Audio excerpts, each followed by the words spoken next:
एक मरतबा हज़रत उमर रज़ी अल्लाह ताला अन्हु खुतबा दे रहे थे।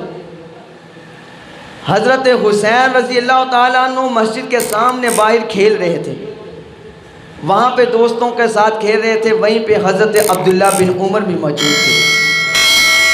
हज़रत हुसैन रज़ी अल्लाह ताला अन्हु ने खेलते खेलते कहा कि वो देखो, और जो खुतबा दे रहा है वो हमारा ग़ुलाम है।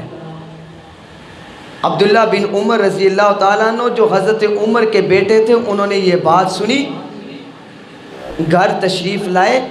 जब रात को सोने लगे अपने बाबा के पास बैठे, कहा बाबा आज मैं खेल रहा था तो हज़रत हुसैन ने आपके बारे में ये बात कही है। फरमाया क्या कहा? कहा कि अब्बा हज़रत हुसैन ने कहा कि ये हमारा ग़ुलाम है। हज़रत उमर उठ के बैठ गए, कहा बेटे तब तक नींद नहीं आएगी जब तक तू ये लिखवा के नहीं लेके आएगा।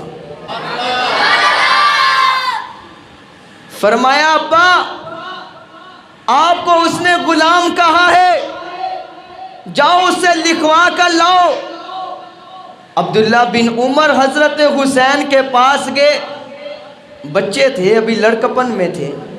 कहा अब्बा जी ने भेजा है, यहाँ लिख के दो कि मैं तुम्हारा गुलाम हूँ। हज़रत हुसैन ने लिख दिया, कहा कि उमर हमारा गुलाम है। नीचे अपने दस्तखत कर दिए, लाकर अपने अब्बा के पास आए। अब्बा जी हुसैन ने लिख दिया है।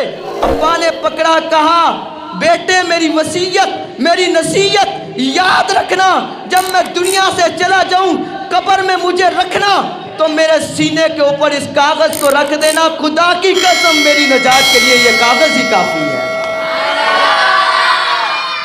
और कौन कहता है कि हुसैन को उमर से मोहब्बत नहीं थी? उमर को हुसैन से मोहब्बत थी। अपनी बहन की शादी उमर से की है। अली को उमर से मोहब्बत थी तो अपनी बेटी की शादी उमर से की है।